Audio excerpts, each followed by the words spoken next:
सभी भाई बहनों को जय मसीह की। जैसे कि हम सब जानते हैं, 25 दिसंबर को प्रभु यीशु मसीह का जो जन्मदिन है बड़ी धूमधाम से मनाया जाता है। हर एक विश्वासी के घर में मनाया जाता है, हर एक चर्च में मनाया जाता है, बल्कि पूरी दुनिया में जहाँ जहाँ पर प्रभु यीशु मसीह के विश्वासी हैं वहाँ पर प्रभु यीशु मसीह का जो जन्मदिन है बड़ी धूमधाम से मनाया जाता है। लेकिन क्या सच में जो 25 दिसंबर है प्रभु यीशु मसीह का जन्मदिन है, या फिर हम उस 25 दिसंबर को किसी और ही दिन के रूप में मनाते हैं? हम बाइबल में से जानने की कोशिश करेंगे कि क्या सच में 25 दिसंबर जो मनाया जाता है बड़ी धूमधाम से, क्या प्रभु यीशु मसीह का जन्मदिन है। हम बाइबल के वचनों में से जानने की कोशिश करेंगे। इस वीडियो में अंत तक बने रहना, तब ही आपको समझ में आएगा कि ये जो हम 25 दिसंबर मनाते हैं क्या प्रभु यीशु मसीह का जन्मदिन है, जहाँ हम किसी और की ही पूजा कर रहे हैं। सबसे पहले हम जानने की कोशिश करेंगे, हर घर में हर चर्च में एक वृक्ष लगाया जाता है, चाहे वो बाजार से खरीदा गया हो, चाहे वो घर में आर्टिफिशियल बनाया गया हो। उस वृक्ष के बारे में हम सब जान लेते हैं कि बाइबल हमें उस वृक्ष के बारे में क्या बताती है। हम वचन पढ़ेंगे, व्यवस्था विवरण 16 अध्याय में से 21 वचन। तू अपने परमेश्वर यहोवा की जो वेदी बनाएगा उसके पास किसी प्रकार की लकड़ी की बनी हुई अशेरा की स्थापना ना करना और ना कोई लाठ खड़ी करना, क्योंकि उससे तेरा परमेश्वर यहोवा घृणा करता है। इस वचन में हमने साफ साफ लिखा हुआ पाया कि तू अपने परमेश्वर यहोवा की जो वेदी बनाएगा उसके पास किसी प्रकार की लकड़ी की बनी हुई अशेरा का स्थापना ना करना। लेकिन हम सब जानते हैं कि हर चर्च में और हर एक विश्वासी के घर में एक नकली पेड़ लगाकर उसको बहुत अच्छी तरह से सजाया जाता है। और सबसे पहली गलती तो हम यही करते हैं। ये जो वृक्ष लगाया जाता है, ये जो नकली लकड़ी का भी बनाया जाता है, किसी भी तरह से बनाया जाता हो, बाइबल हमें उसके लिए साफ तौर पर मना कर रही है। हम एक वीडियो क्लिप देखेंगे जिसमें हम देख सकते हैं कि ये जो लकड़ी का जो वृक्ष है, आर्टिफिशियल वृक्ष है, उसमें एक शैतान कैसे अंदर से अपने आप को प्रकट कर रहा है।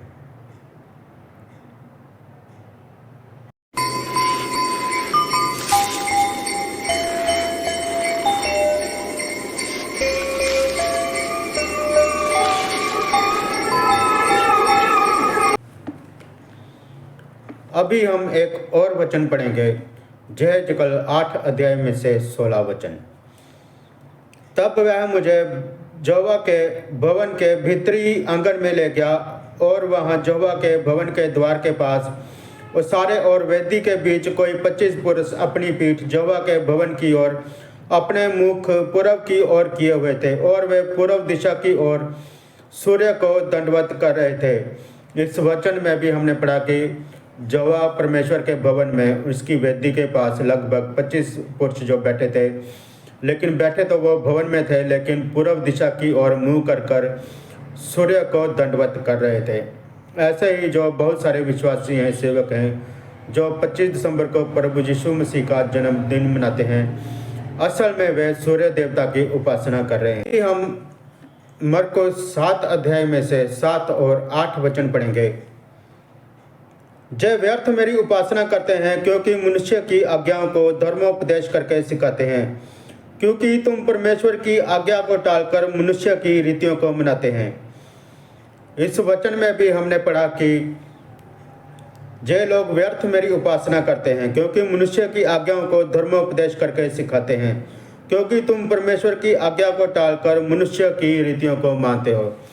जैसा कि हम बाइबल में जब प्रभु यीशु मसीह स्वर्ग पर उठा लिए गए थे, उसके बाद उनके चेलों ने बहुत सी दुनिया में प्रभु यीशु मसीह का प्रचार किया। हर शहर में गए, हर गांव में गए, लेकिन वहां पर हमें कहीं भी पढ़ने पर को नहीं मिला कि उन्होंने 25 दिसंबर को प्रभु यीशु मसीह का जन्मदिन मनाया था, बल्कि चेलों ने कहीं पर भी प्रभु यीशु मसीह का जन्मदिन नहीं मनाया। जब किसी एक इंसान ने, जैसे कि हमने वचन में पढ़ा कि वो परमेश्वर के भवन में बैठकर सूर्य को नमस्कार कर रहे थे, वैसे ही किसी एक इंसान ने, किसी एक भाई ने 25 दिसंबर को प्रभु यीशु मसीह का जन्मदिन घोषित कर दिया और पूरी दुनिया में फैला दिया, बल्कि यह बाइबल में से है ही नहीं। अभी हम कुछ और वचनों में से जानने की कोशिश करेंगे कि 25 दिसंबर को जब प्रभु यीशु मसीह पैदा हुए थे, उस टाइम, उस वक्त मौसम कैसा था। क्योंकि जब हम 25 दिसंबर मनाते हैं तो उस टाइम बहुत ही सर्दी होती है और कोहरा भी बहुत होता है, बाहर कई देशों में बर्फ़ भी पड़ती है। लेकिन हम बाइबल में से जानने की कोशिश करेंगे कि जो 25 दिसंबर को बहुत सर्दी होती है, हम प्रभु यीशु मसीह का जन्मदिन मनाते हैं, हम बाइबल में से जानने की कोशिश करेंगे उस वक्त मौसम कैसा था। अभी हम वचन पढ़ेंगे लूका 2 अध्याय में से 8 और 9 वचन। और उस देश में कितने गडरिये थे जो रात को मैदान में रहकर अपनी झुंड का पहरा देते थे, और प्रभु का एक दूत उनके पास आ खड़ा हुआ और प्रभु का तेज उनके चारों ओर चमका और वे बहुत डर गए। इन वचनों में हमने पढ़ा कि जब उस देश में प्रभु यीशु मसीह पैदा होने वाले थे, उस रात को गडरिये मैदान में रहकर अपने झुंड का पहरा दे रहे थे और प्रभु का एक दूत उनके पास आकर खड़ा हुआ और प्रभु का तेज उनके चारों ओर चमका और वे बहुत डर गए। बल्कि 25 दिसंबर को जो है, कहीं कहीं पूरे देश में बर्फ़ पड़ रही होती है, बहुत सर्दी होती है और बहुत कोहरा भी होता है। उस वक्त ना मैदानों में घास होती है और ना चरवाहे रात को अपने पशुओं को चरने के लिए बाहर लेकर जाते हैं। उस दिन बहुत ही ठंड होती है, उस महीने में बहुत ठंड होती है। अभी हम एक और वचन पढ़ेंगे, मत्ती 2 अध्याय में से 9 और 10 वचन। वे राजा की बात सुनकर चले गए और जो तारा उन्होंने पूर्व में देखा था वह उनके आगे आगे चला और जहाँ बालक था उस जगह के ऊपर पहुंचकर ठहर गया। उस तारे को देखकर वे अति आनंदित हुए। इस वचनों में भी हम जानते हैं कि जो तारा उनको अपने देश में दिखाई दिया था, वो तारा उनके साथ साथ उनके आगे आगे चला और जब वो तारा उस जगह पर पहुंचकर ठहर गया तो वो तारे को देखकर वो अति आनंदित हुए। उस जय भी हमें बताता है कि उस टाइम सर्दी नहीं थी, उस टाइम कोहरा भी नहीं था। वो तारा आकाश में साफ साफ दिखाई दे रहा था, बल्कि कोहरे में और जब बर्फ़ पड़ती है तो आसमान में ना कोई तारा दिखाई देता है और ना कोई चंद्रमा दिखाई देता है। बल्कि इनको तो हमने वचन में पढ़ा कि तारा भी दिखाई दिया और जो उनके साथ साथ, उस तारे के साथ साथ उस जगह पर पहुंच गए जहां प्रभु यीशु मसीह का जन्मदिन हुआ था। इस वचन में भी हमने जाना कि जब उन्होंने उस तारे को आसमान में देखा तो वो तारे के पीछे पीछे जाते हुए उस जगह पर पहुंच गए जहां पर प्रभु यीशु मसीह का जन्म हुआ था। हमें कोहरे में ना तारा दिखाई देता है और ना जब बर्फ़ पड़ती है तब आसमान में कोई चंद्रमा या कोई तारा भी दिखाई नहीं देता। जो वचन भी हमें साफ साफ बता रहा है कि उस दिन प्रभु यीशु मसीह का जन्मदिन नहीं होता 25 दिसंबर को। हम एक वीडियो क्लिप देखेंगे जिसमें हम जान सकते हैं कि 25 दिसंबर को मौसम कैसा रहता है पूरी दुनिया में। इजराइल के उत्तरी क्षेत्र में भूमध्य सागरीय जलवायु और दक्षिणी क्षेत्र में उपोष्ण कटिबंधीय जलवायु होती है। इजराइल में सर्दी अक्टूबर या नवंबर में शुरू होती है और अगले साल मार्च तक रहती है। इसलिए 25 दिसंबर सर्दी का दिन है।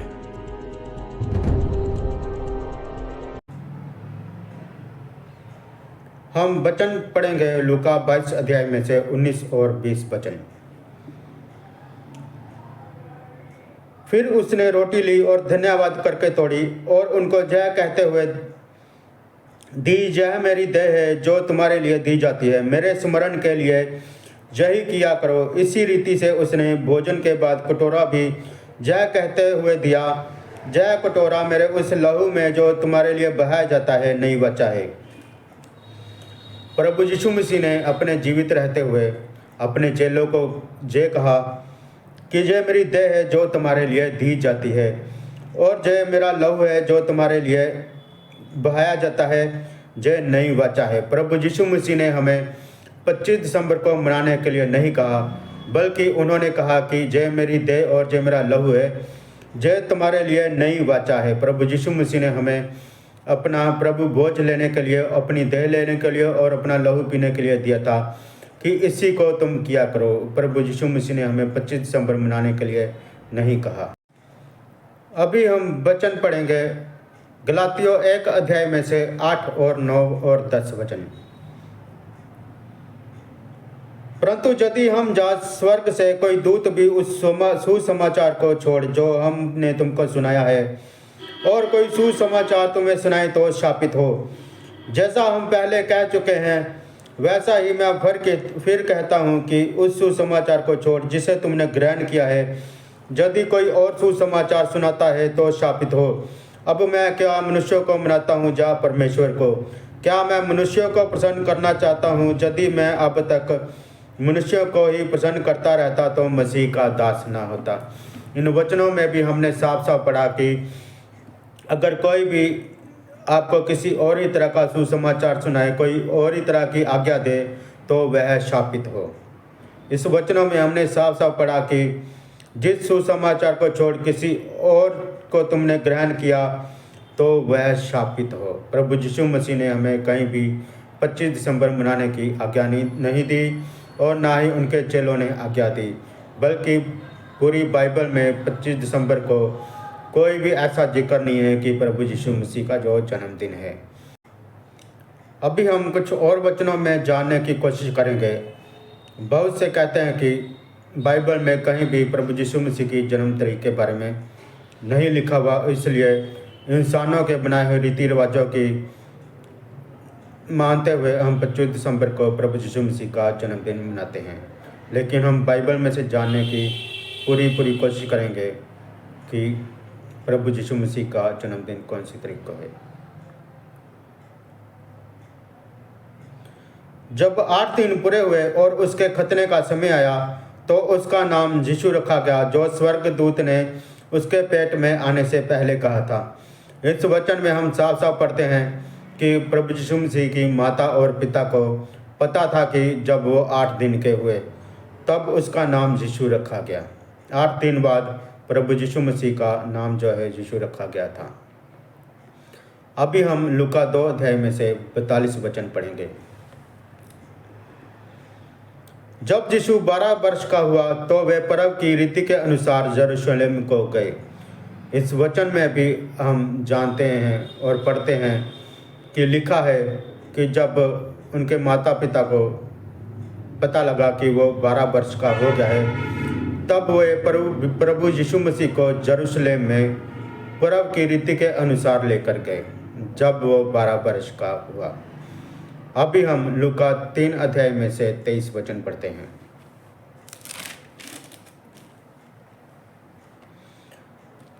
जब यीशु आप उपदेश करने लगा तो लगभग 30 वर्ष की आयु का था। इस वचन में भी लिखा जब प्रभु यीशु मसीह खुद सेवा करने लगे तब वो लगभग 30 वर्ष की आयु के थे। उस वक्त भी प्रभु यीशु की माता और पिता को उनकी उम्र का पता था।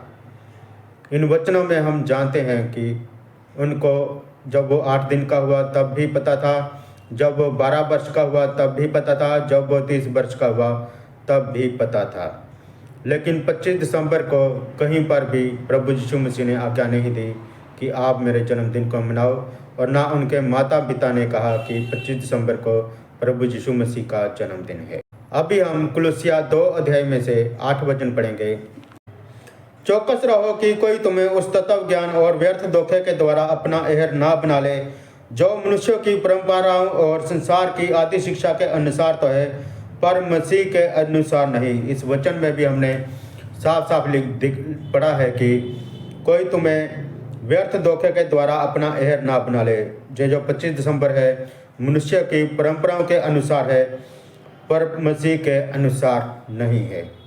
अभी हम इसी अध्याय में से 16 वचन पढ़ेंगे। इसलिए खाने पीने या पर्व या नए चांद या शब्द के विषय में तुम्हारा कोई फैसला ना करे। इस वचन में भी हमने पढ़ा कि कोई भी खाने पीने या पर्व या नए चांद के शब्द के विषय में तुम्हारा कोई फैसला ना करे, बल्कि हमारी पूरी देह पर पूरी आत्मा पर प्रभु यीशु मसीह का जन्मदिन है। लेकिन हम मनुष्यों की रीतियों के अनुसार, मनुष्य की परंपराओं के अनुसार प्रभु यीशु मसीह का जो जन्मदिन 25 दिसंबर को मनाते हैं वो गलत है। अभी हम 18 वचन पढ़ेंगे।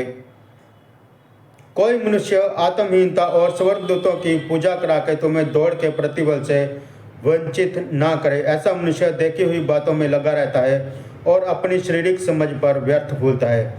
इस वचन में भी हमें पूरी अच्छी खासी चेतावनी दी गई है कि कोई मनुष्य आत्महीनता और स्वर्गदूतों की पूजा करा के तुम्हें दौड़ के प्रतिफल से वंचित ना करे। कहीं हम 25 दिसंबर को मनाकर परमेश्वर की योजना से बाहर तो नहीं, कहीं परमेश्वर की दया से बाहर तो नहीं, हम मनुष्य की परंपराओं को मान कर कहीं प्रभु यीशु मसीह के दंड के पात्र तो नहीं मर रहे। अभी हम 20 वचन पढ़ेंगे।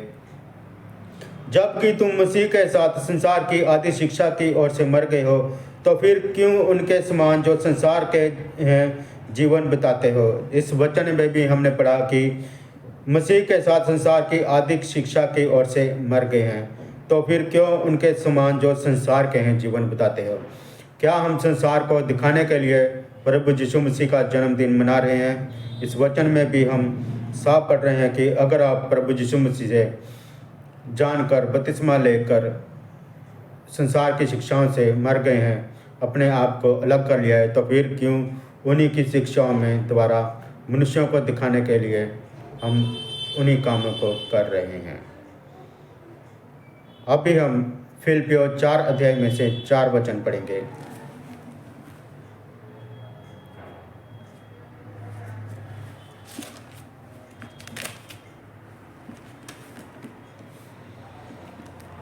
प्रभु में सदा आनंदित रहो। मैं फिर कहता हूँ आनंदित रहो। जय वचन हमें साफ साफ कहता है कि प्रभु में आनंदित रहो। मैं फिर कहता हूँ प्रभु में आनंदित रहो। प्रभु जो है हर दिन का प्रभु है, वह किसी एक दिन का प्रभु नहीं। प्रभु का वचन साफ साफ कह रहा है कि प्रभु में सदा आनंदित रहो। हमें हर दिन प्रभु में आनंदित रहना है। हमें हर दिन प्रभु के आत्मा में बने रहना है। जो एक दिन 25 दिसंबर जिसको हम मनाकर व्यर्थ में दूसरों को दिखाने के लिए संसार की शिक्षा से जुड़े हुए हैं, संसार के लोगों से जुड़े हुए हैं। लेकिन जो वचन हमें कहता है कि प्रभु में सदा ही आनंदित रहो। हर दिन प्रभु का दिन है। हर एक दिन हमें प्रभु में आनंदित रहना है, उसके वचन में आनंदित रहना है और उसके आत्मा में आनंदित रहना है।